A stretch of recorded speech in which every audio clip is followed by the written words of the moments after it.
বৈযোগচিত্র বৈচিত্র্যে আপনাদের পড়ে শোনাচ্ছি আখতারুজ্জামান ইলিয়াসের গল্প মিলির হাতে স্টেন গান। ও মা, এখনো দাঁড়িয়ে আছিস? এরপরও মিলি দাঁড়িয়ে রইল, জানলা বন্ধ করার জন্য অনেকক্ষণ থেকে তার ডান হাত জানলার মা দিকের পাল্লায় রাখা, আরেকটা হাত জানলার শিকে। দুটো হাতই ভিজে যাচ্ছে, পানির ঝাপটা এসে পড়ছে চুলে ও মুখে। সামনের রাস্তার ওপাশে ল্যাম্পপোস্ট ও তার পাশে ঝাঁপ ফেলা পানের দোকান এবং গলির নালা ও পানির মিলিত গন্ধ, এই কড়া, এই হালকা। স্পষ্ট শোনা যায় কেবল আব্বাস পাগলার ধমক। আকাশের দিকে তাকিয়ে আব্বাস পাগলা এক নাগারে চিৎকার করে। তার চিৎকার তেপান্তরের মাঠে ঝিঝি পোকার একটানা আওয়াজের সঙ্গতে ডাকাতের হাতে পড়া পথিকের আর্তনাদের মতো করাত করে বাজে। মিলির মা মনোয়ারা হ্যাঁচকা টানে জানলা বন্ধ করে। জানলার পাশে বিছানায় বালিশ ভিজে গেছে। বালিশের অর খুলে মনোয়ারা মশারি টাঙাবার দড়িতে ঝুলিয়ে দেয়। জানলার তাকে বিএসসি ক্লাসের কেমিস্ট্রি বইয়ে ধুলো পড়া মলাটে পানির থ্যাতলানো ফোঁটা। হালকা নীল রঙের শাড়ির আঁচল দিয়ে বই মুছতে মুছতে মনোয়ারা বলে, কখন থেকে বলছি জানলা বন্ধ কর, জানলা বন্ধ কর। রানা আসুক, মজাটা বুঝবি। মিলি খুব মনোযোগ দিয়ে আব্বাস পাগলার একটানা ধ্বনিকে শব্দে ভাগ করার চেষ্টা করে। রানাকে তার ভয় পাবার কিছু নেই। এইসব ফিজিক্স কেমিস্ট্রির জন্যে রানার বইয়েই গেল। ভেতরের বারান্দা থেকে তোয়ালে দিয়ে মাথা মুছতে মুছতে ঘরে ঢুকল মিলির বড় ভাই, এরই নাম রানা। ঢুকেই বলল, চিরুনিটা দেখি। টেবিলে দেখো। ঘরের একমাত্র টেবিলে রাজ্যের জিনিস, একপাশে ক্লাস 8-এর বইপত্র। মিলির ছোট বোন লিলি বছর দুয়েক ধরে ওই ক্লাসেই পড়ছে। বইপত্রের পাশে আয়না, চিরুনি, পাউডার কেস, স্নোর কৌটা, তেলের বোতল, সেফটি পিন, শ্যাম্পুর বোতল। গতকাল পর্যন্ত অনেক আগে শেষ শ্যাম্পুর খালি বোতল এবং স্নোর খালি কৌটাও ছিল। রানা আজকাল এইসব ফালতু জিনিস দেখতে পারে না বলে মনোয়ারা ওগুলো কোথায় লুকিয়ে রেখেছে। তবে টেবিল কখনো এলোমেলো থাকে না। মনোয়ারা বা লিলি যে যখন আসছে একবার গুছিয়ে রেখে যাচ্ছে, সুতরাং 1 সেকেন্ডে চিরুনি পাওয়া যায়। ক্লাস 8-এর মলাট লাগানো বইয়ের স্তূপে আয়না ঠেকিয়ে তক্তপোষে বসে রানা ধীরে সুস্থে চুল আঁচড়ায়। রান্নাঘরের দিকে যেতে যেতে মনোয়ারা মিলিকে ডাকে, হাতে হাতে কাপ পিরিচগুলো ধুয়ে ফেলতো। আসি আম্মা। কিন্তু মিলি ফের জানলা একটুখানি ফাঁক করে দাঁড়ালো। বৃষ্টি বেশ চেপে এসেছে। পানির ঠাস বুনুনি ধারার তোরে আব্বাস পাগলার মুখ, কান, নাক, মাথা আলাদা হতে পারে না। ওর বলকানো ছাদে রিবাউন্ড হয়ে বৃষ্টির মোটা ধারা মিহি হয়ে সাদা ধোঁয়ার মতো ছড়িয়ে পড়ছে। বিদ্যুৎ চমকাবার জবাবে আব্বাস পাগলা গর্জন করে উঠলে তার মস্ত হাঁ মশালের আলোয় উদ্ভাসিত পাহাড়ের গুহার মতো প্রতিধ্বনিময় হয়ে ওঠে। সেই বিদ্যুৎ ফের আকাশের মুখে থুথুর মতো ছুঁড়ে দিতে দিতে সে যা বলে কিছুই ঠাওর করা যায় না। আর একটু মনোযোগ দিলে বোঝা যাবে, এই ভরসায় মিলি একটু গুছিয়ে দাঁড়ায়। কিন্তু আব্বাস পাগলার শব্দ চাপা পড়ে রানার কথায়, মিলি, চা দে। মিলি বিরক্ত হয়, এই তো সবাই চা খেলো, চা খাওয়ার সময় তুমি রোজ থাকো কোথায়? ভেতর থেকে আম্মা ডাকে, মিলি, রানা চা নিয়ে যা। চায়ের পেয়ালার পিরিচে ঝোলা গুড় মাখানো দুটো টোস্ট বিস্কিট। চায়ের কাপ হাতে নিয়ে টোস্ট শুদ্ধ পিরিচ রানা ফিরিয়ে দিল। খাবে না? নাক কুঁচকে রানা বলল, এসব খাওয়া যায়? মিলির কিন্তু খুব খেতে ইচ্ছে করে। বিকেলবেলা চায়ের সঙ্গে কিছু থাকে না। রানার জন্যে আম্মা কোত্থেকে কি বার করে দেয়। গুড় মাখানো টোস্টে কামড় দিতে দিতে ফের জানলা খুলতে গেলে রানা বলে, খুলিস না। বৃষ্টি কমে গেছে, খুলে দিই। না থাক, গরম লাগছে তো। আহ, রানা ধমক দেয়, ওই পাগলা শালা দাঁড়িয়ে দাঁড়িয়ে ভিজছে। জানলার দিকে পিঠ ফিরিয়ে রানা বালিশে ঠেস দিয়ে বসল। শালা চেঁচাই কি! Intolerable bastard! মিলি তখন বন্ধ জানলা থেকে রান্নাঘরে চলে যায়। রানার কথা আর শেষ হয় না। কাল ইভিনিংটা পয়েল করে দিল। তারপর জোর দিয়ে সংকল্প জানায়, আজ আসুক শালা, ঘাড় ধরে বের করে দেব। কিন্তু বের করে দেয়া কি এত সোজা? কাল সন্ধ্যায় সোহেল না সিডনি না ফয়সাল কি নাম, ফর্সা রোগা ছেলেটা বলছিল, দেখো, এসব লোক দেখতে পাগল পাগল হলে কি হবে? এই ব্যাটাদের সঙ্গে একটু রেসপেক্ট করে কথা বলা ভালো। কার ভেতর কি পাওয়ার আছে কে বলতে পারে? রিস্ক নিয়ে লাভ কি? কেয়ারফুল থাকাই ভালো। ছেলেটা কিন্তু নিজেই একটু অসাবধান টাইপের। বা পায়ের বুড়ো আঙ্গুলে ভর দিয়ে দাঁড়িয়ে টেলিভিশনের জন্য প্লাগ পয়েন্ট লাগাচ্ছিল। বাঁদিকে ঝোঁকটা এমন ছিল যে একটু এদিক ওদিক হলেই পড়ে যেত। রানারা পঞ্চপাণ্ডবের 4 জন মিলে বিকেলবেলা কোত্থেকে একটা টেলিভিশন নিয়ে আসে। সেটা চালু করতে করতে সন্ধ্যা হয়ে গেল। এদিকে রানার ঘর মানে ওর বাবারও ঘর। ছেলে সেখানে সবান্ধব টেলিভিশন ফিট করায় ব্যস্ত। বাইরে বারান্দায় দাঁড়িয়ে সরু গলিতে ঘোলা সূর্যাস্ত দেখা ছাড়া আশরাফ আলীর আর কোনো কাজ থাকে না। আবার বারান্দায় এসে জুটেছিল আব্বাস পাগলা। তাই নিসর্গে সম্পূর্ণ মগ্ন হওয়া আশরাফ আলীর পক্ষে সম্ভব হচ্ছিল না। কারণ আব্বাস পাগলার তক্ষুনি একটা স্টেন গান দরকার। রানাকে বলে 10টা না 5টা না, একটা স্টেন গান জোগাড় করে দেওয়ার জন্য আশরাফ আলীকে সে খুব বিনীত অনুরোধ জানায়। 2-3টে বিনীত বাক্য প্রয়োগের পর তার গলা চড়ে গেলে মাগরিবের নামাজ পড়তে আশরাফ আলী ভেতরে ঢোকে। প্রায় সঙ্গে সঙ্গে রানাদের মধ্যে প্রবেশ ঘটল আব্বাস পাগলার। সোহেল না সিডনি না ফয়সাল, ফর্সা রোগাটা বাঁদিকে ডান দিকে সমান ভর দিয়ে দাঁড়িয়ে আব্বাস পাগলাকে সম্মান জানায়। তার দেখা দেখি রানা এবং আরেকজন, সোহেল না সিডনি না ফয়সাল, এটা অবশ্য কালো লম্বা, সেও দাঁড়ায়। বাকি রইল একজন। এর একটি গাড়ি আছে বলে তবু একে একটু আলাদা করা যায়। তো এই সর্বশেষ যুবকটি, সোহেল না সিডনি না ফয়সাল, নাম 3টে এই 3 জনেরই, কিন্তু মিলির কাছে এদের সবাইকে একই রকম মনে হয়। আরেকজন বন্ধু আছে, সে আজ আসেনি। এমন হতে পারে যে এই 3টে নামের মধ্যে তার নামটিও রয়ে গেছে। সেদিক থেকে বিবেচনা করলেও সুনির্দিষ্ট নামে এদের এক একজনকে শনাক্ত না করাই ভালো। সেও বসে থাকা অবস্থাতেই একটু সোজা কিংবা একটু বাঁকা হলো। কিন্তু এত লোকের অবস্থানের অদলবদল, আনকোরা নতুন টেলিভিশন সেট, আব্বাস পাগলার গায়ে এসব একটু আঁচড় লাগাতে পারল বলে মনে হয় না। রানার সামনে সে হাত পাতে। রানা, স্টেন গান দিলি না? টেবিলে রাখা 555-এর প্যাকেট থেকে সিগারেট বের করে আব্বাস পাগলা ঠোঁটে দিতে না দিতে ফর্সা রোগা দেশলাই জ্বালিয়ে তার সামনে ধরে। কিন্তু সিগারেটের মাথায় আগুন স্পর্শ করার মুহূর্তে কাঠি নামিয়ে নেয়। উল্টো হলো তো। ফিল্টারের দিকটা আব্বাস পাগলার ঠোঁটে নেই, সামনে। সিগারেট ঠিক না করেই আব্বাস পাগলা হাত থেকে জ্বলন্ত কাঠি নিয়ে ফিল্টারে আগুন ধরাবার চেষ্টা করে। দেশলাই কাঠির আগুন আব্বাস পাগলার আঙুল পর্যন্ত এসে পড়ায় মিলির ডান হাতের বুড়ো আঙুল ও তর্জনী একটু একটু জ্বলছিল। কিছুক্ষণ পর না ধরানো সিগারেট আব্বাস পাগলা খুব কষে টান দিতে শুরু করে। 3টে চেয়ার ও 2টো তক্তপোষে সবাই ভাগাভাগি করে বসলে ফর্সা রোগা ঝুঁকে জিজ্ঞেস করে, কেমন আছেন?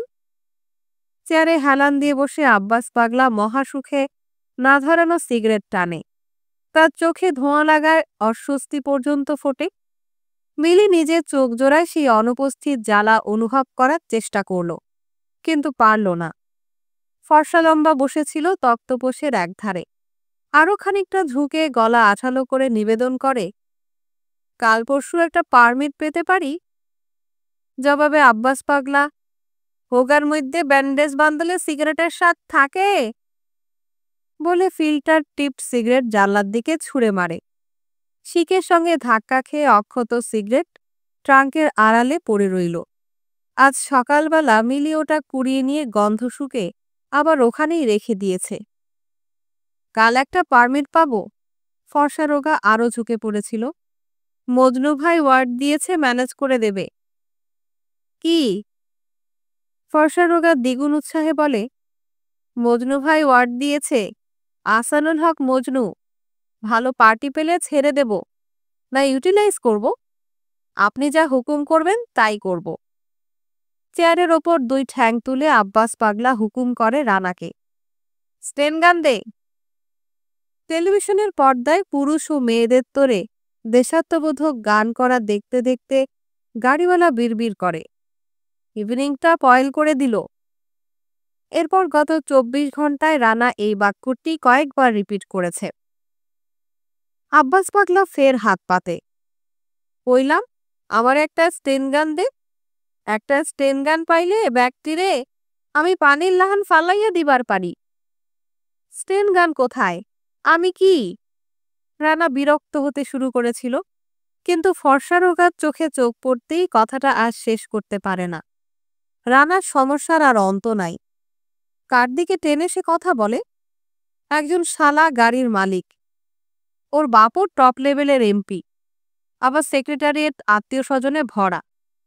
ওদিকে বিজনেস বলো, অ্যাকশন বলো, সব ধরনের ব্যাপারে ফর্সা রোগার মাথা একেবারে পরিষ্কার। সুতরাং কারো দিকে পক্ষপাত না দেখিয়ে রানা ভেতরে গেল এবং কয়েক ফোঁটা পেচ্ছাপ করে এবং মাকে অনাবশ্যক নির্দেশ দিয়ে ফিরে এলো। আসতে নাচতে আবার আব্বাস পাগলা, কাল রাইতে একটা সানাস পাইছিলাম, রাইত ভুইরা চাঁদ নিয়েছিল না, আসমান এক্কেরে ধবধবা। It was clear like like a. জুৎসই উপমা খুঁজে না পাওয়ার ভাঙা রেকর্ডের মতো সে একই কথা কয়েকবার বলে।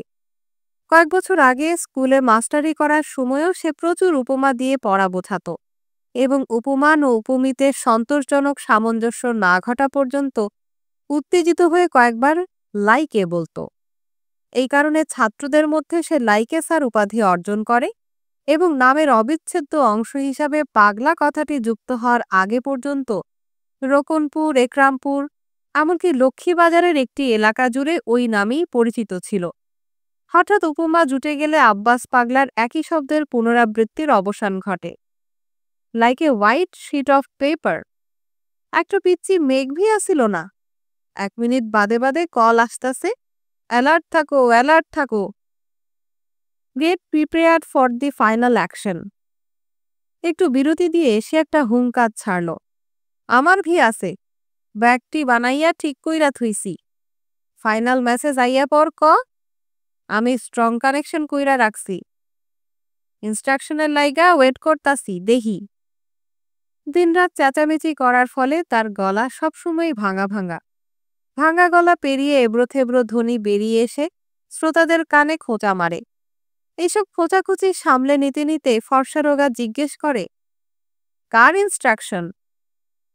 রান্নাঘর থেকে মনোয়ারা ডাকে, মিলি। দরজার আড়াল থেকে ওদের দেখা বাদ দিয়ে মিলিকে মায়ের কাছে যেতে হয়। রান্নাঘর থেকে ট্রে নিয়ে ফের রানাদের ঘরে যাচ্ছে। আশরাফ আলী জায়নামাজ গোটাতে গোটাতে বলে, রনি নিয়ে যাক না। না, মিলি যাক। পেছনে মনোয়ারা। ট্রের ওপর ভালো করে দেখে আশরাফ আলী কপাল কোঁচকায়, এত পেটিস খাবে কে? রান্নাঘরে ফিরে যাবার আগে ট্রের ওপর একটা চায়ের কাপ থেকে সরের টুকরা তুলে মনোয়ারা মেঝেতে ফেলল। আম্মার পেছনে রনি ঘুরঘুর করছে আর ঘ্যান ঘ্যান করছে, আম্মা প্যাটিস দিলে না, আম্মা প্যাটিস দিলে না। আম্মা বলছে, আর নেই। রনি বলছে, দাও না, ভাইয়া কত বড় প্যাকেট নিয়ে ঢুকলো। আম্মা বলছে, থাকলেই একবারে সব খেতে হবে না, কাল সকালে নাস্তা করিস। রনি বলছে, আম্মা বলছে, রনি বলছে, আম্মা বলছে। রানাদের ঘরে ঢুকতে ঢুকতে আম্মা ও রনির বলাবলি আড়াল হয়ে যায়। রানা ওর পড়ার টেবিল রেখে দেয় সবার মাঝখানে। মিলির সঙ্গে মুখোমুখি হতে ফর্সা রোগার মাখো মাখো মার্কা চোখে চোখে মুখে লাল রং ক্যাটক্যাট করে ওঠে। এই জিনিস মিলি আগেও লক্ষ্য করেছে, কালো লম্বা এক্সট্রা স্মার্ট হয়। রানা কাল বিকালে ঢাকা ক্লাবের প্রোগ্রামটা মিস কইরো না, 5:30 শার্প। তার মুখটা মিলি ভালো করে দেখে নেয়। অত ছটফট করার দরকার কি বাপু? প্রেম প্রেম করতে চাইলে সরাসরি বললেই পারে। এরা তো সব একই টাইপের। মিলি কি বাছাবাছি করতে বসবে, না তাই করা তার পোষায়? তবে গাড়িওয়ালা কিন্তু যেমন ছিল তেমনি রইল। হায় রে, আমার টার্গেট তো এই গাড়িওয়ালাই। কিন্তু মিলির দোষ কি? বড়লোকের ছেলে, কত ভালো ভালো মেয়ে মানুষ দেখে। এদের চোখে পড়া কি তার মতো মেয়ের কম্য? নইলে মিলির আপত্তি কি? সব তো একই। আব্বাস পাগলা বলে, খুব ভোরের দিকে হালাগো আর্টিলারি, অ্যাটলিস্ট 100 to 1000, 1,00,000ও হইতে পারে। আর্টিলারি পাশ করল, আমি সিগন্যালের লাইগা বইসা রইছি। একটু থেমে ফিসফিস করে, ট্রেটরগুলি কমিউনিকেশন ডিসরাপ্ট কইরা দিল। ট্রে থেকে এক এক করে প্যাটিস, ফিরনি, চানাচুরের প্লেট ও চায়ের পেয়ালা নামে। সেদিকে আব্বাস পাগলার কোনো মনোযোগ নাই। রাইত তখন কিছু বাকি রইছে। সান্দেহালায় তখন ভে পুরা ফোকাস মারতাছে। একবার উপরে চাইয়া দেখি, ওইগুলা কি? আসমানের মধ্যে উসালিয়া, এগুলো কি? গাত মালুম হয় না। তাই তো। Entire skyscape has been rape miserably. খালি বাংকার, ট্রেন্স, এইখানে গর্ত, ওইখানে খন্দ, এক্কেরে ঝালাঝালা কইরা ফালাইছে। বুঝলি না? এর মধ্যে খুব করে ছোট্ট একটু হেসেও নিল। তগ কি কই, আমি তো হালায় ঠিক দেখতাছি কারা আহে, কেল্লায় আহে, লগে লগে বুঝা ফালাইছি। মগর এবার তার আকাশ চিত্র বর্ণনা এত দ্রুত হয় যে শব্দবিন্যাসে ঘোরতর অনিয়ম দেখা দেয়। তখন তাকে ঠিকঠাক অনুসরণ করা বেশ মুশকিল। তবে একনিষ্ঠ মনোযোগ দিয়ে শুনলে তার ব্যাকরণ মোটামুটি আয়ত্তে আসে, এবং কুচি কুচি ছবিগুলো সম্পাদনা করলে জানা যায় যে শত্রুর যুদ্ধকৌশল সবটাই আব্বাস পাগলার নখদর্পণে, এবং তাদের বিনাশ করার চূড়ান্ত নির্দেশের জন্য অস্থির হয়ে সে একটু চোখ ফিরিয়েছিল। তখনই হেডকোয়ার্টারের সঙ্গে ছিন্ন সম্পর্ক হয়ে পড়ে। একটিমাত্র অস্ত্র হাতে থাকলে আব্বাস পাগলা কি হেডকোয়ার্টারের অর্ডারের জন্য প্রতীক্ষা করে? একটা স্টেন গান থাকলে who bothers for the final message? কি মেসেজ? ফর্সারোগা খুব ব্যাকুলভাবে জিজ্ঞেস করে। কি মেসেজ হুজুর? আব্বাস পাগলা হঠাৎ চাঁদের চেয়ে ধারালো কোনো গ্রহ, এমনকি বলা যায় কোনো নক্ষত্রের মতো ওর দিকে সোজাসুজি ফোকাস মারে। তার দুটো চোখের ঘোলাটে জমিতে কেবল কাটাকুটি। চোখজোড়া সংকুচিত হয়ে তীক্ষ্ণ ও ছুচলো হলে চারজন বন্ধু নিজ নিজ নিতম্ব ও আনুমানিক শিরদাঁড়ায় প্রায় স্থির হয়ে পড়ে। হঠাৎ করে চোখজোড়া সম্পূর্ণ খুলে ফেলে আব্বাস পাগলা হুঙ্কার ছাড়ে। হু আর ইউ? তোপধ্বনির মতো দ্বিতীয় হুঙ্কার বাজে। Tell me, who are you? মিলি ছিল দাঁড়িয়ে, পায়ের পাতায় চাপ দিয়ে আওয়াজটা সামলে নিল। ফর্সা রোগার মুখ একেবারে তেল জলরস শূন্য, অক্ষরহীন দোমড়ানো সাদা কাগজের মতো পড়ে আছে ধরের ওপর।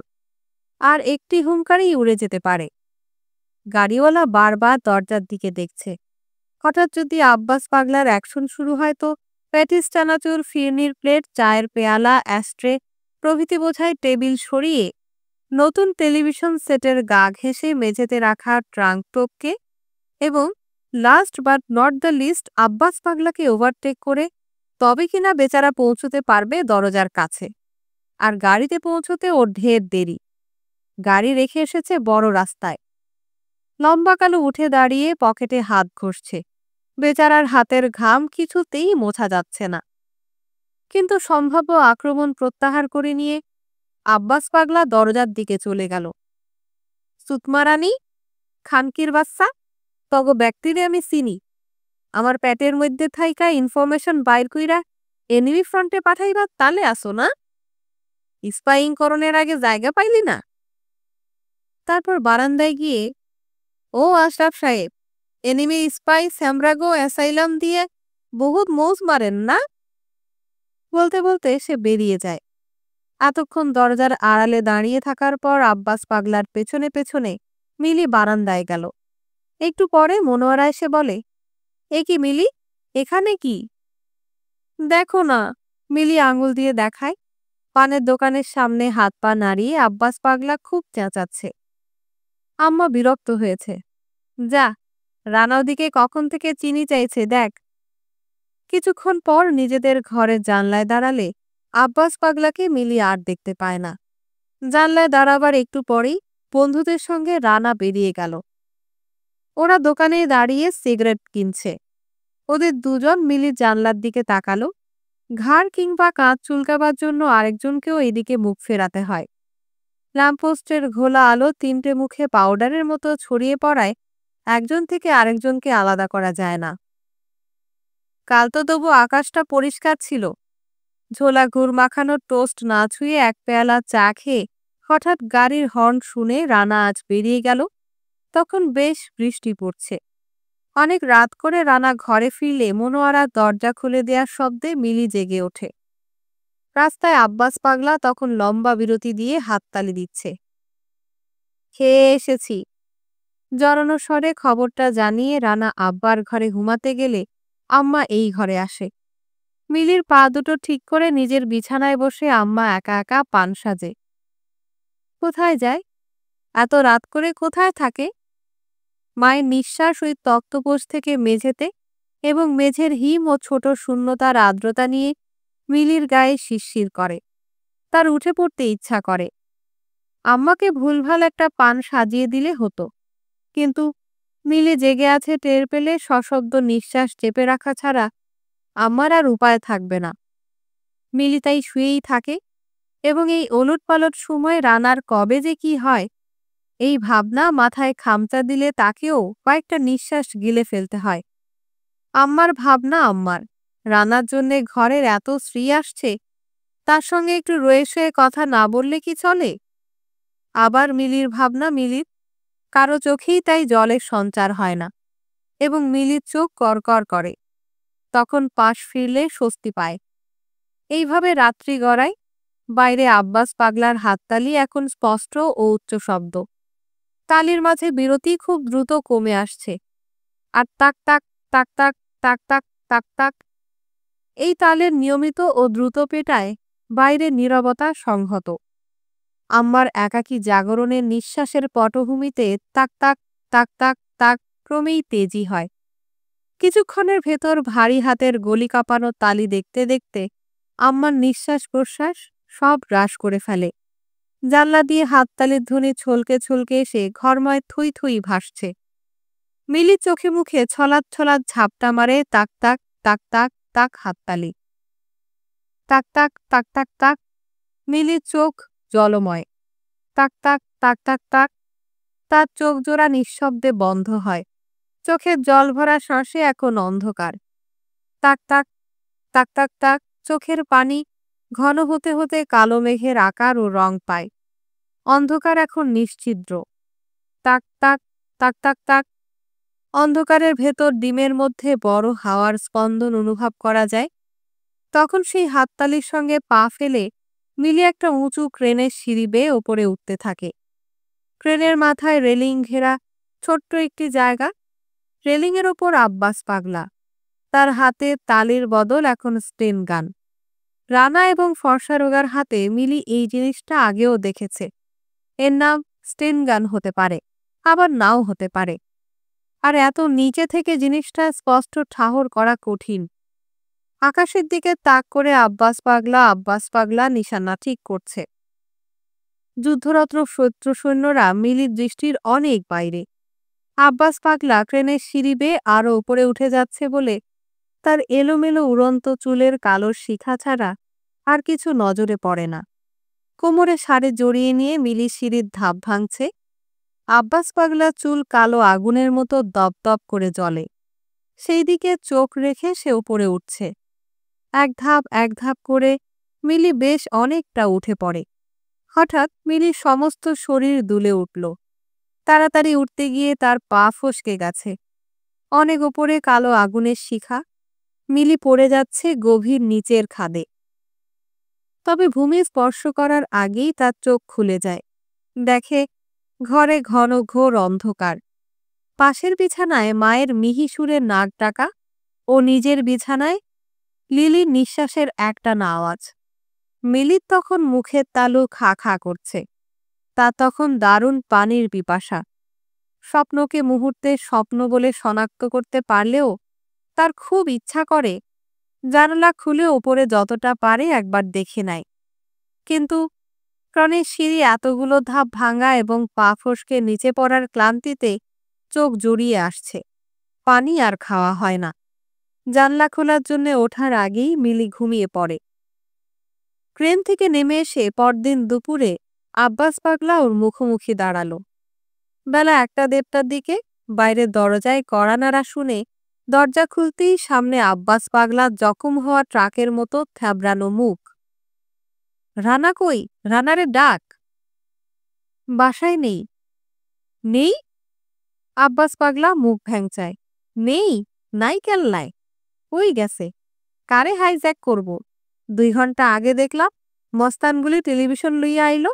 অহন গেছে রেফ্রিজারেটর আনতে। কই গেছে কইলি না? ধমক খেলে মিলি চুপ করে থাকে। ওরা টেলিভিশন নিয়ে এসেছে পরশু, আর লোকটেকানা পুরো 2টো দিনকে গুটিয়ে নিলে এই 2 ঘন্টায়। লোকটা এত শক্তি পায় কোত্থেকে? আব্বাস পাগলার মুখের দিকে সে সরাসরি তাকায়। এই সময় পাগলা বারান্দায় উঠে আসে লোকটিকে ভালো করে দেখার জন্যে। মিলি দরজার চৌকাঠ পেরিয়ে একটু এগিয়ে গেলে ওদের দূরত্ব দাঁড়ায় 2 থেকে 2.5 হাত। আব্বাস পাগলার গায়ে পচা ডিম ও স্যাঁতস্যাঁতে কাপড়ের ভ্যাপসা গন্ধ। ঠিক তাও না, নবদ্বীপ বসাক লেনে রেহানাদের বাড়িতে যেতে একটি হালুইকর দোকানের কারখানার পেছনটা পার হতে হয়। সেখানে মাঝে মাঝে এই গন্ধ পাওয়া যায়। তার মস্ত বড় বড় মুখের বেগুনি কালো জমিতে খোঁচা খোঁচা কাঁচা পাকা দাড়ির ঘন কাঁটা বন। দাড়ি তার বড় ছোচলো। এখান থেকেই মিলির ঘাড় কুটকুট করে। ডান হাতে 2টো আঙুল দিয়ে সে আস্তে আস্তে ঘাড় চুলকে নেয়। রানার উপর আব্বাস পাগলা মহা চটা। খাটাসটা কই গেছে কেউরে কইয়া যায় নাই? বারান্দায় একটা মোড়া পাতা ছিল। আব্বাস পাগলা রাজকীয় ভঙ্গিতে মোড়ায় বসে হুকুম করে, বস। কিন্তু আর কোনো আসন না থাকায় মিলিকে দাঁড়িয়ে থাকতে হয়। আব্বাস পাগলা এবার গলা নামিয়ে বলে, রানায় তরে কিছু দিয়া গেছে? না। কিছু কইছে তরে? না। খালি না না না। আব্বাস পাগলা চিৎকার করে। ঠিক আছে, আমি ভি দেইখা লুমু। খানকির বাচ্চারে কইস আব্বাস আলী মাস্টারের লগে রংবাজি করলে হালারে এককারে জানে মাইরা ফেলামু, বুঝলি? কিন্তু এই চিৎকার কাটিয়ে উঠে মিলি জিজ্ঞেস করে, ভাইয়া আপনাকে কি দেবে? এই কথায় পরশুদিন সন্ধ্যাবেলাকার মতো তার চোখ ছুচলো হতে শুরু করলো। চোখের পাতা ব্যবহৃত হচ্ছে শক্ত আঙুলের মতো। চোখের পাতা দিয়ে আঁকড়ে ধরে সে তার চোখের ঘোলাটে লাল স্বর ও তার ওপরকার আঁকিবুকি ছেঁকে ফেলতে চায়। হঠাৎ তার ভাঙা ভাঙা গলায় হুঙ্কার বেরিয়ে আসে, শাট আপ! ঘরের নোনা ধরা দেয়াল কাঁপে। মিলির পা হাঁটু ভেঙে পড়ে যাবার উপক্রম হয়। নিচে গভীর খাদে পড়ে যেতে যেতে সে উপরের দিকে তাকায়। না, উপরে কেবল ছাদ। ছাদে কড়িবর্গা, বাড়িওয়ালার ঠিকাঝির মশলা বাটার শব্দ। মিলি তাড়াতাড়ি দরজার পাল্লা ধরে ফেলল। লিলি রনি স্কুলে, আব্বা অফিসে, আম্মা বাথরুমে ঢুকেছে একগাদা ময়লা কাপড় নিয়ে। খালি ঘর পেয়ে আব্বাস পাগলার হুঙ্কার সারা বাড়ি স্বেচ্ছাভ্রমণ সারে। ভিজে শাড়ি ব্লাউজ কোনো রকমে গায়ে জড়িয়ে মনোয়ারা এসে দাঁড়ালো। প্রথম 1 মিনিট বেচারা কোনো কথাই বলতে পারে না। তারপর মেঝের দিকে তাকিয়ে বলে, আপনি পরে আসবেন, বাসায় কেউ নেই। তার ক্ষীণ কণ্ঠের অনুরোধ আব্বাস পাগলার হুঙ্কার ধ্বনির ফাঁকে ফোকরে কোথায় লুকায় তার কোনো পাত্তাই পাওয়া যায় না। আব্বাস পাগলা মিলির দিকে চোখ রাখে। তুই হেই দিনের সিমরি, আমার লগে দুশ্মনী করো? মনোরা দুজনকে দুরকম নির্দেশ দেয়। মিলি, এদিকে আয়, ঘরের ভেতর আয়। আপনি এখন যান, বললাম তো বাসায় কেউ নেই। যান, পরে আসবেন। মিলি, ঘরে আয়। মিলি ব্যাকুলভাবে জানতে চায়, আপনাকে কি দেয়ার কথা আছে? আমি ভাইয়াকে বলে রাখব। কি দেবে? তোমারে কইতইব? বেইমানের বইনরে সিক্রেট আউট কইরা দিমু? আব্বাস পাগলা হঠাৎ তড়াক করে উঠে দাঁড়িয়ে আকাশের দিকে তাকালো। আরে আরে, ওরা আইয়া পড়ব না? মনেলায় আউস্কা আসমানের ব্যাগটি অকুপাই করব। বলতে বলতে সে 4 ধাপের সিঁড়ি লাফিয়ে নামে। খানকির বাচ্চারা, তোমরা দুনিয়ার পুরাটাই কবজা করছো, অহন আসমান সুদাইবার তালে আসো না? কিন্তু আকাশ জুড়ে কিসের আয়োজন? মিলি ওপরে যতটা পারে খুঁটিয়ে খুঁটিয়ে দেখে। ওপরে কেবল আকাশ। সকাল পর্যন্ত বৃষ্টি হয়ে যাওয়ায় মেঘ সব ধুয়ে মুছে সাফ। নীলচে সাদা আকাশ আসন্ন শীতকালের অনিবার্য বৈধব্যের জন্যে এখন থেকেই তৈরি হচ্ছে। তার শরীরে গয়না বলতে কিছু নাই। না। মিলি ভালো করে তাকালো। না, কোথাও কিছু নাই। লোকটা এত কি করে দেখে? বড় বড় পা ফেলে আব্বাস পাগলা এগিয়ে যায়। যেতে যেতে চেঁচায়, এনিমি অ্যাডভান্স করতাছে, যাই গিয়া। এবার অ্যাম্বুশ করবার পারলে সুতমারানি ব্যাকটিরে এক্কেরে ফিনিশ কইরা দিই। তার একটা হাত মাথায়, ছোটখাটো গোলা বারুদ কি বোমার কুচি সে এই হাত দিয়ে ঠেকাতে পারবে। আশরাফ আলী অফিস থেকে ফিরলে মনোয়ারা হইচই করল। এসব পাগল ছাগলের সঙ্গে এত বড় মেয়ে কিনা যেচে কথা বলে, কখন কি করে বসবে এদের কিছু ঠিক আছে? আশরাফ আলীর স্ত্রীর সঙ্গে সম্পূর্ণ একমত। না না, এদের অ্যাভয়েড করতে হয়। সব জায়গায় আজকাল আইবির লোক, কে যে কি ডিসগাইজ নিয়ে আসে। আইবি হবে কেন? মনোয়ারা বিরক্ত হয়। তুমি কি এমন মস্ত বড় মানুষ যে তোমার ঘরে আইবি ঢুকবে? আহা, আমি কেন? আমি কেন? দু একবার তোতলালেও আশরাফ আলী শেষ পর্যন্ত বুকে বল নিয়ে বলে, তোমার ছেলে বড়লোক হচ্ছে না? ছেলের জন্যই একটু মানুষের মতো দিন চলছে, আবার ছেলেকে হিংসে করে। মনোয়ারা হঠাৎ রেগে যাওয়ায় আশরাফ আলী ফ্যাকাশে হয়ে যায়। আরে না না, আমি ঠিক তা বলিনি। মানে, রানাকে তো আজকাল সবাই চেনে টেনে, মানে পপুলার তো, তাই ধরো। আশরাফ আলীর গোফতারি কামানো মুখে কোনো ভাঙচুর নেই। সেখানে চট করে রেখা উপরেখা তৈরি হয় না, কিন্তু তার ঠোঁট ও চোখ এলোমেলো হয়ে খসে পড়বার উপক্রম হয়। বাপের জন্য মিলুর একটু মায়াই হয়। আব্বা যে কখন কি ভাবে। তার ইচ্ছে করে বাপকে বলে যে আইবির যারা বাপ, তাদের বাপের সঙ্গে রানার কড়া লাইন। দামি দামি সব জিনিসপত্রে ঘরভারি ভরে তুলল, গায়ে একটি আঁচড় পর্যন্ত লাগে না। আর আইবি আসবে তাকে ধরতে? আব্বাস পাগলা পরদিন ফের আসে। আজ মনোয়ারা তার বোনের সঙ্গে বেরিয়ে গেছে বোনের ছেলের বিয়ের শাড়ি কিনতে।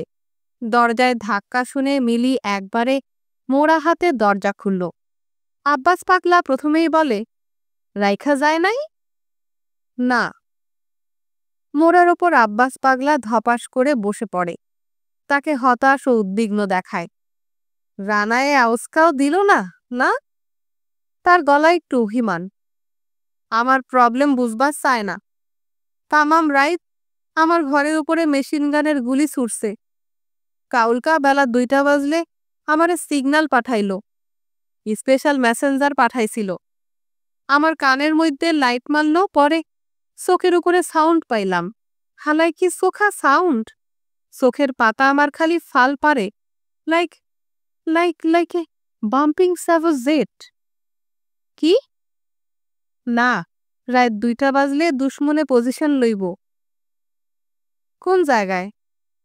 না, কয় চাঁদের ওই সাইডে। ওই সাইডটার ভিউ দুনিয়া থাইকা ঠিক ক্লিয়ার আসে না। পাহাড় পর্বতই বেশি, মাউন্টেনিয়াস জোন।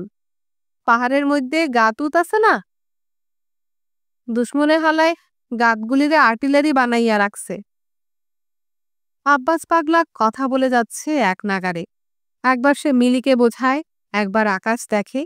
এর ফাঁকে এক একবার বারান্দার দেয়ালে চুন সরকি খসে পড়া মানচিত্রের দিকে চোখ কুঁচকে কি শনাক্ত করার চেষ্টা করে। গুহাময় পাহাড় পর্বত খচিত চাঁদ দেখার জন্য মিলির মনটা ছটফট করে উঠল। এখন বেলা মোটে 12টা, 12:30। দুপুর ভালোভাবে জমবে, বিকাল হবে। দিন ছোট হয়ে আসছে। বিকালটা তবু একেবারে ফেলনা নয়। সন্ধ্যায় আজকাল পাতলা কুয়াশা পড়ছে। আকাশের নীলচে কালো বুকে কুয়াশা মিলিত হলে তারপর রাত্রি। সে এখনো মেলা দেরি। তারও পরে মধ্যরাত। মধ্যরাত্রির চাঁদে দখলদার বাহিনীর কাঁটাতার ঘেরা ক্যাম্প। জনবিরল চাঁদের অপর পিঠে পাহাড় পর্বতের ভেতর সেই ক্যাম্প কিরকম দেখায়? আব্বাস পাগলা এগুলো কি সব দেখতে পায়? সেই ক্যাম্পের দিকে চোখ রেখে নিরস্ত হাতে বেচারা কি করে ওদের গতিবিধি নিজের নিয়ন্ত্রণে আনবে? বুঝলি, চাঁদের পশ্চিম দিকে চোখ বন্ধ করে আব্বাস পাগলা দিক নির্ণয় করে। হিলি রেঞ্জ থাইকা 45 ডিগ্রি অ্যাঙ্গেল কইরা কয় কয় মাইল উঠতে পারলেই নদী, বহুত বড় নদী। নদীর নাম কি? হঠাৎ জিজ্ঞেস করে ফেলেও মিলি আব্বাস পাগলার কাছে ধমক খাওয়ার ভয় কুকড়ে যায় না, কারণ চাঁদের নদীর নাম জানা তার খুব দরকার। নাম কইতে পারুন না। আব্বাস পাগলা বিরক্ত হয় না। নদীর আবার নাম কি এর? এ সুতমারানিরা গেছে, খানকির বাচ্চাগুলি অহন নাম দিব, নাম দিব, দাগ দিব, খতিয়ান করব, কবলা করব, দলিল করব, মিউটেশন করব। হালারা বাপদাদাকে সম্পত্তি পাইছে তো, বুঝলি না? নদীর দোনো পারে পজিশন লইয়া রেডি হইয়া আছে। দুনিয়ার পানি, বাতাস, মাটি, আগুন, পাথর তো জাউরাগুলি পচাইয়া দিছে, অহন পচাইব চান্দেরে। এক কথা থেকে আরেক কথায় চলে যাচ্ছে সে। তার কথা নাচে উস্কু খুস্কু চুল দপদপ করে ওঠে আর নামে। মিলি বুঝতে পারে যে আব্বাস পাগলার করটির ভেতর কোথাও অঙ্গার রয়েছে। তারই তেজে তার কালো চুল ধকধক করে জ্বলে। সেই গোপন অঙ্গার ছোঁয়ার জন্য মিলির আঙুলগুলো কাঁপে। একবার ছুতে পারে তো এই ঘোরতর দুপুরবেলা চাঁদের ভেতর সৈন্য সমাগম স্পষ্ট দেখতে যায়। মেইন প্রবলেম তো কেউরে কই নাই। মূল সমস্যাটিকে গোপন রাখা দরকার বলে সে মোড়া নিয়ে সামনে এগোয়। দরজার চৌকাঠে বসে পড়া মিলির কাছাকাছি এসে সে আস্তে আস্তে বলে, কুত্তার বাচ্চাগুলি চাঁদের গ্র্যাভিটেশন বাড়াইয়া দিতাছে। এতগুলি মানুষ গেছে, এতগুলি আর্মস লইয়া গেছে, গ্র্যাভিটেশন বাড়াবো না? অহন কি হইব? তুই ক, অহন কি হইব? মিলি বলতে না পারলে আব্বাস পাগলা নিজেই জবাব দেয়, অহন দুনিয়া জানোয়ারগুলির লাহান চাঁদের বাসিন্দাগো পায়ের মধ্যে গো দইব। জিন্দিগিতে ওরা আর উড়বার পারব না। কারা উঠতে পারে? সাংঘাতিক কৌতূহলে মিলি একটু এগিয়ে আসে। এখন তাদের মধ্যে ব্যবধান 1 থেকে 1.5 হাত। কিন্তু আব্বাস পাগলার গা থেকে পচা ডিম, স্যাঁতস্যাঁতে কাপড় ও নবদ্বীপ বসাক লেনের হালুইকরের কারখানার পেছন দিককার নালার মিলিত গন্ধ আসছে না। কিংবা এমন হতে পারে যে নিঃশ্বাস নিতে মিলি ভুলে গিয়েছিল। কিন্তু আব্বাস পাগলার কথা তো স্পষ্ট শোনা যায়। চাঁদের ব্যাগটি জীব উড়বার পারে। চাঁদের ওজন আমাগো এই ধুমসা দুনিয়ার 81 ভাগের 1 ভাগ।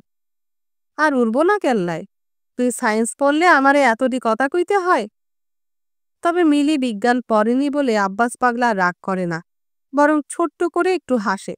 হারে সেমরি, তোর ওজন যদি 50-55 পাউন্ডস রিডিউস করবার পারস তো আমি তোরে গ্যারান্টি দিতাছি তুই ভি উড়াল দিবার পারবি না? বিজ্ঞানে বুৎপত্তিওয়ালা আব্বাস পাগলার এই গ্যারান্টি অস্বীকার করার কোনো প্রশ্নই ওঠে না মিলির। মিলির ওপর আব্বাস পাগলা বেশ আস্থা স্থাপন করেছে। চাঁদে বিভিন্ন সময় তার অভিযানের কথা সে ফিসফিস করে ফাঁস করে দিচ্ছে। চাঁদ এমন একটা জায়গা যেখানে সব শালাই সব সময় ভাসে, ওড়ে এবং দোলে। সেখানে কারো সঙ্গে কারো ক্ল্যাশ হয় না। নীল আর্মস্ট্রংকে আব্বাস পাগলা অনেক আগে এই তথ্য জানিয়ে দিয়েছিল। 1969 সালের 16ই জুলাই কেপ কেনেডি থেকে অ্যাপোলো 11তে চাঁদের দিকে রওনা হবার ঠিক আগের মুহূর্তে নীল আর্মস্ট্রং আব্বাস আলীর ইংরেজিতে লেখা হে ইন কিংস ইংলিশ চিঠিটা ভালো করে পড়ে নেয়। আব্বাস আলী লিখে দিয়েছিল যে চাঁদে গিয়ে তাদের হাঁটাহাঁটি করতে হবে না, দিব্যি উড়াল দিয়ে থাকতে পারবে। কিন্তু হাজার হলেও ওরা পৃথিবীর পয়দা, তাই তার কথাটাকে তেমন আমলে দেয়নি। এখন নীল আর্মস্ট্রং লোকটিকে প্রশ্ন করতে মিলি ভরসা পায় না। সাধারণ জ্ঞান তার কম জানতে চায়। তা উনি উড়েছিলেন? আব্বাস পাগলা বলে, অফকোর্স, মাগার বুঝলি না, এই ইনফরমেশনটা ব্যাটা সিক্রেট রাখছে। কইলেই তো আমার চিঠির কথাও কইতে হয়। তাইলে ওরা ক্রেডিট লইব কেমনে? নেমো খারামের পয়দাগুলি আঙ্গুলের করে 1969 সাল থেকে বর্তমান বছর পর্যন্ত গুনে সে বলে 4টা বছর বি পুরা হয় নাই। অকুপেশন আর্মি গিয়া চাঁদের বহুত এরিয়া ক্যাপচার কইরা রাখছে, বুঝলি? চারপাশে একবার দেখে নিশ্চিন্ত হয়ে আব্বাস পাগলা বলে, আমি ব্যাকটেরিয়া সাফ কইরা দিবার পারি। 45 ডিগ্রি অ্যাঙ্গেল কইরা এমন ফায়ারিং করুম বুঝলি, ফটাফট ফালাইয়া দিমু। প্যাসিফিকের যে স্পটটার মধ্যে নীল আর্মস্ট্রং নামছিল, হালারা ওই জায়গার মধ্যে পইরা এক্কেরে ফিনিশ হইয়া যাইব। একটু থেমে সে আক্ষেপ করে, রানায় আমারে দিল না, একটা স্টেন গান দিব, আমারে জবান দিয়া অহন খালি ঘুরাইতাছে। ওই হালাই যে অকুপেশন আর্মির লগে লাইন দিছে, কই যাই, খালি দালাল, খালি কুইসলিং। মন খারাপ করার ভঙ্গিতে সে বলে, ঠিক আছে, আমারে তো চিনে নাই, ওই কোলাবোরেটরগুলিরে আমি টিকটিকি দিয়াও মারাই না, অহন ঠেকায় পইরা আইছি। ঠিক আছে, একদিন না একদিন তগো ব্যাকটিরে কবজার মধ্যে পামু, 2 উংলির মধ্যে ধইরা তগো মাক্ষির লাহান যাইতা মারু। নক্ষত্র কি অন্য গ্রহ উপগ্রহ থেকে আসা রোদ কি গোলা বারুদের আঁচ এড়াবার জন্যে? কপালে হাত রেখে লম্বা পা ফেলে আব্বাস পাগলা বড় রাস্তার দিকে রওনা হয়। তার ধ্যাবড়া পায়ের নিচে টায়ারের স্যান্ডেল এবড়ো থেবড়ো রাস্তায় থাপ থাপ আওয়াজ করে। ডাঙা থেকে শূন্যে ওঠার আগে সে কি পা ঝাপটাচ্ছে? মেলি খুব মনোযোগ দিয়ে আব্বাস পাগলার হাঁটা লক্ষ্য করে। পরদিন সকালে একটা ভক্সওয়াগন গাড়িতে রানা ফিরে আসে। গাড়ি চালাচ্ছে সে নিজে, মনে হয় মালিকও সে নিজেই। ঘণ্টা দেড়েক পর মিলিকে ডেকে রানা জিজ্ঞেস করে, মিলি, আব্বাস পাগলা তোকে ইনসাল্ট করেছে? না তো। মিলি অবাক হয়। কে বলল? অনেকেই বলল, আম্মাও জানে, তোকে নাকি বেটা গালাগালি করেছে। আরে না, ওনাকে তুমি কি নাকি দিতে চেয়েছিলে, তাই নিতে এসেছিলেন, দিচ্ছ না কেন? রানা বিরক্ত হয়। ওটা একটা থরব্রেড বাস্টার্ড। রানার তলব পেয়ে আসতে হয় আব্বাস পাগলার ভাইকে। রানার রাগ ছাড়ে এখন তার উপরেই। এসব পাগল ছাগলকে ঘরে চেন দিয়ে বেঁধে রাখবেন, না হলে আমরাই যা করার করব। পাড়ায় এই পাবলিক নুইসেন্স টলারেট করা যায় না। ছোট ভাইয়ের জন্য রমজান আলীর দুঃখের শেষ নেই। তকদিরে নাই, বিএসসি পাশ করবার পারল না, 2বার পরীক্ষা দিল। আমার কতটি টেহা পানিতে ফালাইলাম। ফেল করলি, কারবারের মধ্যে ঢোক, বাপদাদাগো আমলের কারবার আমাগো না, স্কুলের মাস্টার হইব। 20-22 বছর আগের বিএসসি ফেল করছে, তখন লেখাপড়া আসিল, ফেলের ভ্যালু দিছে। সালাউদ্দিন মিয়ার বইনের জামাইরে ধইরা একরামপুর স্কুলের মধ্যে ঢুকলো। স্কুল তো তার ভালোই ফিট কইরা গেছিল, পোলাপানে বহুত ইজ্জত করছে। সোহেল না সিডনি না ফয়সাল কি নাম, ফর্সা রোগাটা আব্বাস পাগলা জীবনী শুনতে শুনতে মুগ্ধ হয়। বলে, আমি প্রথম দেখেই বুঝেছি। সে কি বুঝেছে তা বোঝবার জন্য কিছুমাত্র চেষ্টা না করে রমজান আলী তার বিলাপ অব্যাহত রাখে। মহল্লার মানুষই ইজ্জত করছে। 4 বছর হইল এই বিমারি ধরছে। স্বাধীনের টাইমে ইন্ডিয়া গেল, কই কই যুদ্ধ করছে, অহন ওয়ার ছাড়া আর কথা নেই। শীতের টাইমে আমাগভি পাগলা বানাইয়া সারে। 3-4 দিন বাদে বাদে ফাল পাইরা সিকুস ছাড়ব। কি কমু, ভাড়াইটা থাকবার চায় না, দোতলার ভাড়া বাড়াইতে পারি না। ডাক্তার দেখান, ডাক্তার দেখান। গাড়িওয়ালা ছেলেটি সোহেল না সিডনি না ফয়সাল কি নাম, তাকে মাঝপথে থামিয়ে দেয়। ডাক্তার দেখান, ডাক্তার দেখান। ডাক্তারে হাকিমে 1000-1200 টাকা বাড়াইয়া গেছে। তেল পড়া, পানি পড়া, সিন্নি, তাবিজ কিছু বাদ রাখছি। গাড়িওয়ালা বলে, পাবনা পাঠিয়ে দিন। পাবনা পাঠাতে হলো না। রানা এবং ফর্সারোগা 2-3 জন একটু দৌড়াদৌড়ি করার ফলে পিজি হাসপাতালে সাইকিয়াট্রি ওয়ার্ডে লাল ছাপ মারা সাদা চাদর বিছানো শয্যায় আব্বাস পাগলা স্থাপিত হলো। বেলা 3টার দিকে বাড়ি ফিরে আব্বাস পাগলার কথা বলতে বলতে ঘরে ঢুকে রানা দেখে মুখে মাথায় লেপ জড়িয়ে মিলিটা পড়ে পড়ে ঘুমাচ্ছে। এত বড় মেয়েটা ছেলে মানুষই এখনো গেল না। যখন একেবারে ছোট ছিল, একটু একটু পড়তে শিখেছে, তখন খবরের কাগজে মিলি কেবল নিখোঁজ সংবাদ দেখত। রানাকে বলতো, ভাইয়া এই জায়গাটা পড়ো তো। একসঙ্গে স্কুলে যাবার সময় কোনো ছেলে মেয়েকে একা একা যেতে দেখলে থমকে দাঁড়াতো। ভাইয়া, ছেলেটা দেখতে ঠিক ওই ছবির মতো না, দেখো পরনে নীল রঙের হাফ শার্ট, কথা বলে দেখো ঠিক বাংলায় কথা বলে। রানা 2 বছরের বড়। তার বড়ত্ব দেখাবার জন্য একটু রাগ না করলে চলে? দূর, এবারটা কোনো বাসায় কাজ করে, কিংবা হারে দেখ না, হাতে টিফিন ক্যারিয়ার দেখছিস না, অফিসে ভাত নিয়ে যাচ্ছে। আবার দেখো, এখন পাগল ছাগলের চিৎকার শোনার জন্য এত বড় হলো। রানা আস্তে আস্তে ডাকে, মিলি। তুলট অন্ধকার দেখার জন্য একটু আগে ভাত খেয়ে মিলি লেপ মাথায় করে শুয়েছে। কতকাল আগে রানার সঙ্গে একই লেপের তলায় শুয়ে আবছা আলো অন্ধকার দেখতে মিলি ঘুমিয়ে পড়ত। কতকাল আগে, কিন্তু এখনো সব স্পষ্ট মনে পড়ে। লিলি রনির বোধহয় জানাই হয়নি তখন। কিন্তু আজ এই লেপের ভেতর আলো ঢুকতে পারে না।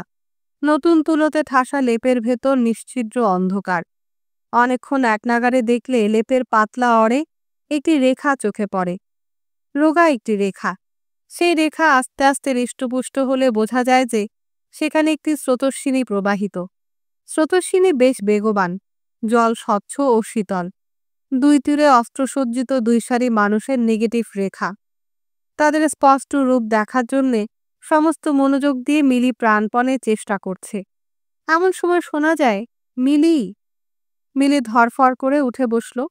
রানা বলে, আব্বাস পাগলার অ্যাডমিশন হয়ে গেছে। মজনু ভাই টেলিফোন করে দিয়েছিল। গণভবন থেকে ফোন পেয়ে সাইকিয়াট্রির প্রফেসর বলে, পাবনা পাঠাবার দরকার কি? প্রফেসর নিজের ওয়ার্ডে ভর্তি করিয়ে নিয়েছে। মিলি চুপচাপ শোনে। তারপর রানার খাবার বেড়ে দিয়ে নিজের ঘরের জানলায় এসে দাঁড়ায়। রাস্তার ওপার আব্বাস পাগলার বাড়ির ছাদে শেষ দুপুরের রোদ। শীত এসে গেল। তাদের উত্তরমুখ এই স্যাঁতস্যাঁতে বাড়িতে কয়েকটা মাস রোদ পড়বে না বলে মিলির মন খারাপ হয়ে যায়। মিলির আজকাল জানলায় দাঁড়াবার দরকার হয় না। তাকে নিয়ে তবু মনোয়ারার দুঃখের সীমা নেই। 7-8 পর্যন্ত পড়া ছেলেমেয়েরা পর্যন্ত ম্যাট্রিক পাশ করল। আমার রানাই কত লোককে পার করে দিল। আবার আশরাফ আলীও মিনমিন করে, বিয়ে পরীক্ষাটা দে না। রানা গ্র্যাজুয়েশনটা নিল না। তুই একবার ফেল করে কলেজে যাওয়া ছেড়ে দিলি, না হয় প্রাইভেটে দে। পরদিন দুপুরে মিলি গেল রেহানাদের বাড়ি। আম্মাকে বলল, বইপত্রের সঙ্গে কতদিন টাচ নেই, ওর কাছ থেকে একটু দেখে আসি। রেহানাদের বাড়ির পথে নবদ্বীপ বসাক লেনে হালুইকরের কারখানার পেছন দিয়ে রিকশা যাচ্ছে। মিলি খুব জোরে নিঃশ্বাস নেয়। না, সেই ভাবসা গন্ধটা আজ নাই। কারখানার চুলায় মস্ত কড়াইতে জিলাপি ভাজা হচ্ছে। তার গন্ধ একেবারে পেটের ভেতর ঢুকে যায়। ওর একটু বমি বমি লাগে। রেহানা বাসায় নেই, ভালোই হলো। থাকলে না হোক ঘণ্টাখানেক তো বসতেই হতো। শীত পড়ে গেছে। হাসপাতালে 5টার পর হয়তো ঢুকতে দেবে না। ওয়ার্ডটা ছোট, 10-12টা বেড হবে কিনা সন্দেহ। আব্বাস পাগলাকে দরজা থেকেই দেখা যায়। অর্ধেক খাওয়া একটা কলা হাতে সে বারান্দার দিকে কি দেখছে। তার ঘাড়ের নিচে বালিশ, মাথা খাটের সঙ্গে ঠেকানো। কলা সে ধরেছে লাঠির মতো। আঙ্গুলের ভাঁজ দেখে মনে হয় কলায় অতিরিক্ত চাপ পড়ছে। যে কোনো সময় ভেতরকার শ্বাস সবটাই বেরিয়ে পড়তে পারে। আব্বাস পাগলার চোখজোড়া সম্পূর্ণ খোলা, কিন্তু এখান থেকে তার চোখের রং অস্পষ্ট। ভেতরে ঢোকার আগে মিলি একটু ঘাবড়ে যায় এবং অস্বস্তি বোধ করে। সে একবার পেছনে তাকালো। বারান্দার রেলিংয়ের পর খানিকটা জায়গা ফাঁকা। তারপর হাসপাতালের প্রধান দালান। এই দোতলার বারান্দা থেকে আকাশের অনেকটা চোখে পড়ে। হালকা রোদে আকাশ প্রায় বর্ণহীন। শীতের শেষ দুপুরবেলায় শূন্যতা সব রকম বাহুল্য বর্জিত। শূন্যতা ও শূন্যতার গন্তব্য মহাশূন্য, তাই ধারালো বর্ণহীনতায় ঝকমক করে। এই বিরান আকাশে আব্বাস পাগলা কি না লিখে ফেলতে পারে। কই, মিলি তো পারে না। প্রায় 1 মিনিট বারান্দায় দাঁড়িয়ে মিলি তার টিপ টিপ করা বুক সামলে নিল। তারপর ঘরে ঢুকে দাঁড়ালো আব্বাস পাগলার বিছানার পাশে। সালাম আলাইকুম, কেমন আছেন? ভালো। আব্বাস পাগলা একটু নড়াচড়া করে। হাতের কলার অবশিষ্ট অংশ মুখে দিয়ে জড়ানো স্বরে বলে, রানার বইন না? খাটের নিচে থেকে টুল টেনে নিয়ে মিলি বসলে আব্বাস পাগলা বলে, রানা কই, রানায় আহে নাই? ভাইয়ার কি আসার কথা ছিল? আব্বাস পাগলার বহু আকাঙ্ক্ষিত বস্তুটি নিয়ে আসতে পারলে ভালো হতো ভেবে মিলি চঞ্চল হয়ে ওঠে। ভাইয়ার কিছু নিয়ে আসার কথা ছিল কি? আরে, কত মানুষ কত কি আনে। অন্য কোণে একটি বিছানার দিকে আব্বাস পাগলা আঙ্গুল দেখায়। 10 নম্বরে এই আপেল আইতাছে, আঙ্গুর আনে, স্যুপ হরলিক্স হাবিজাবি কত কি খায়। ভাইয়াকে কি আনতে বলবো? মিলির এই ব্যাকুল প্রশ্নের জবাবে আব্বাস পাগলার স্বরের ক্লান্তি কমে না। একই রকম ধুকে ধুকে সে বলে, রানায় আমারে কইয়া গেল মঙ্গলবারের মধ্যে একদিন আইব, কই 10-12 দিন হইল আইছি, বেটাই সুপিটাও মারল না। এই কথা শুনে মিলির বুকের বল ফের ফিরে আসে।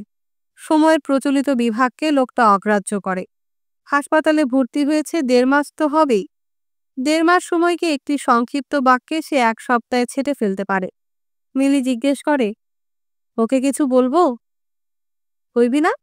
হাসপাতালে ভাত তরকারি বহুত কম দেয় বুঝলি। কম দেয়? মিলি রাগী হয়। আব্বাস পাগলার মতো মানুষ কম খেয়ে থাকবে কি করে? বহুত কম। কি বালের ইনজেকশন দিয়া ঘুম পাড়াইয়া রাখে। 5-6 ঘন্টা ঘুমাইয়া উঠি, মনে হয় কি পেটের মধ্যে খালি আগুন জ্বালবার লাগছে। শুধু খাবার চাই? মিলি নিশ্চিত হবার জন্য বলে, ভাইয়াকে কি বলবো?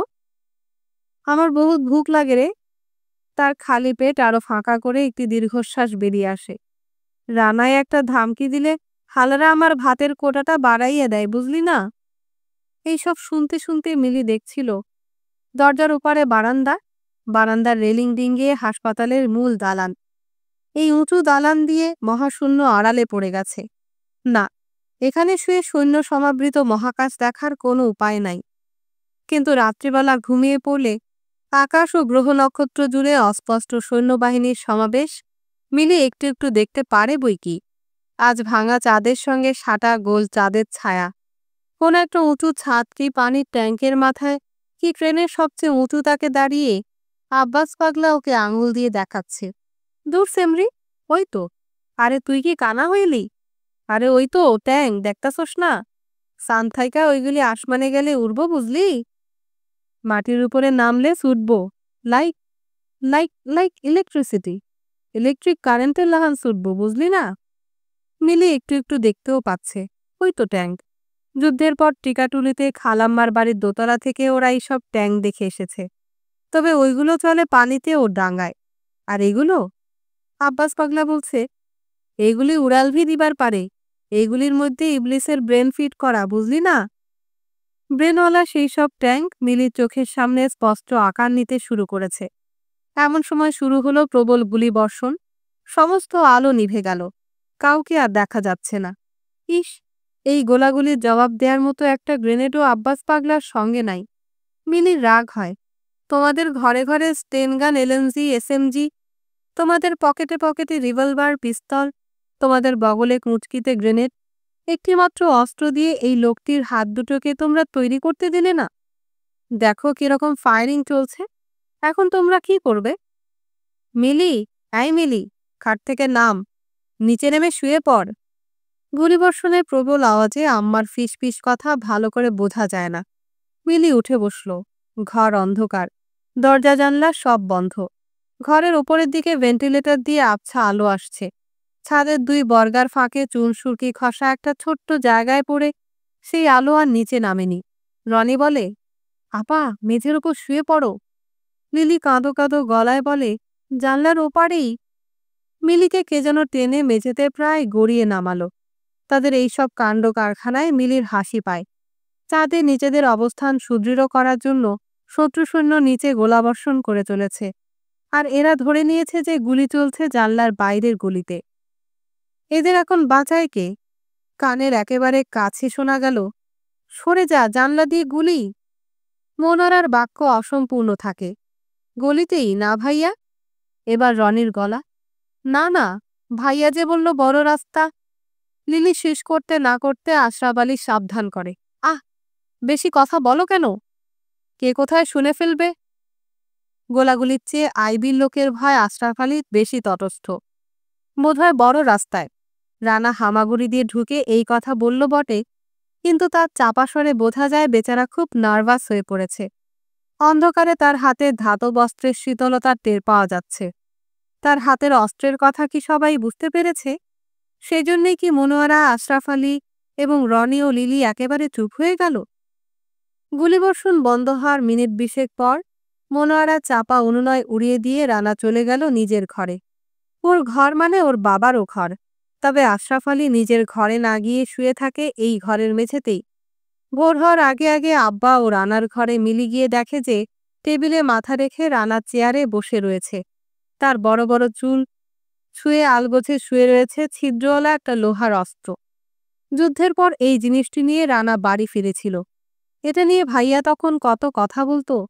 আর এটা এখন কোথায় রাখে, কখন লুকিয়ে নিয়ে বেরোয় কিছু জানা যায় না। ভাইয়ার কি হয়ে যাচ্ছে, কতদিন চুল কাটে না। মিলি কি রানাকে এখন জাগিয়ে দেবে? থাক, বেচারা আর একটু ঘুমিয়ে নি। সকালবেলা জানা গেল বড় রাস্তার মোড়ে ব্যাংক লুট হয়ে গেছে। ব্যাংকের দরজায় দুটো লাশ ধুলোয় লুটোপুটি খাচ্ছে। আজকাল মিলি সারাটা সকাল কাটে রানার ঘরে। রানার চেয়ার টেবিলে সে পড়ে, রানার ও আব্বার জিনিসপত্র গুছায়। রানার সুটকেস খুলে মাঝে মাঝে কাপড় চোপড়ের নিচে অস্ত্রটিকে দেখে এবং মুছে রাখে। গোসলের আগে আম্মাকে একটু আধটু সাহায্য করে। রান্নাবান্নার ব্যাপারে মিলিটা আনাড়ি। কিছুক্ষণ রান্নাঘরে থাকলে আম্মা নিজেই পাঠিয়ে দেয়। দুপুরবেলা পর্যন্ত রানার ও আব্বার ঘরের বাইরে ওকে আসতে হয় না। মাঝে মাঝে মনোয়ারাকে বলে, আম্মা, রেহানাদের বাড়ি যাওয়া দরকার। তা আজ যাব কাল যাব করতে করতে যাওয়ার আর দরকার হলো না। মার্চের প্রথম দিকে আম্মার কথা মতো মিলি লেপ কাঁথা ট্রাঙ্কে তোলার আয়োজন করছে। এমন সময় দরজায় কে যেন কড়া নাড়ল। কেমন আছো মিলি? ভালো। ক্লিন শেভ করা গাল, মাথার চুল পরিপাটি করে আঁচড়ানো, পাট ভাঙা শার্ট প্যান্টের ভেতরে আপাদমস্তক আব্বাস পাগলা। ঝকঝকে দাঁতে সে হাসছে। মিলি, ভালো আছো? রানা কোথায়? আপনি? মিলি বলে, কবে এলেন? মুখের হাসি অব্যাহত রেখে আব্বাস পাগলা জানায়, পরশুদিনের আগের দিন। তোমার লগে। এক পলক বিরতি দিয়ে আব্বাস পাগলা বলে, একটু ব্যস্ত ছিলাম, তোমার সঙ্গে দেখা করতে পারি নাই। মিলি একটা মোড়া পেতে দিলে আব্বাস পাগলা প্যান্টের ক্রিজ অক্ষত রাখার উদ্দেশ্যে খুব আলগোছে বসে। বলে, রানার সঙ্গে আমার দেখা হয়েছিল। দেখা হয়েছিল? তে রানায় বলে তুমি নাকি কই বেড়াইতে গেছো। কোথায় নাকি বেড়াতে গেছো। কথা ভালো করার জন্য আব্বাস পাগলাকে একই বাক্য দুবার করে বলতে হয়। তা কোথায় গেছিলা? কবে আসছো? এসেছো কবে? না, কোথাও যাইনি তো। বুঝছি। আব্বাস পাগলা লাজুক লাজুক হাসে। মিলি, তুমি হাসপাতালে গেছিলা, রানা জানে না না? মিলি জবাব না দিলে মসৃণ গালে একটা রং উপচে পড়ে। এছাড়া গালের ও ঠোঁটের কোণে গুপচিতে তার লাজুক হাসি। বড়লোকের বিয়ে বাড়িতে গাছপালার ফাঁকে ফাঁকে লাল নীল বাল্বের মতো মিটমিট করে জ্বলে। বিয়েবাড়িতে এইসব টিমটিম করা আলোতে আকাশ জুড়ে আব্বাস পাগলার দেখা ছবি সে নিজের চোখে দেখার জন্যে পা থেকে মাথা পর্যন্ত গুছিয়ে নিচ্ছে। আব্বাস পাগলা বলে, মিলি, রানাকে একটু দরকার ছিল। 1 মিনিট বলে মিলি রানাদের ঘরে গেলে আব্বাস পাগলা বলে, মিলি, এখন চা দিও না। মিনিট 3 পর শাড়ির আঁচলের ভেতর হাত গুটিয়ে মিলি ফিরে আসে।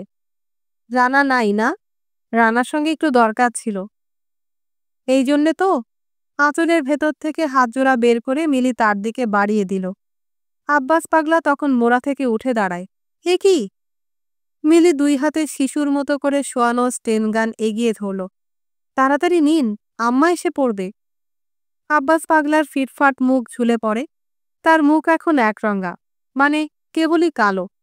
তার লাল নীল হাসির মিটিমিটি বাল্ব সব ফিউজড হয়ে গেছে। সে বিড়বিড় করে, মিলি, আমি না ভালো হইয়া গেছি, তুমি বোঝো না? আমার ব্যারাম ভালো হইয়া গেছে।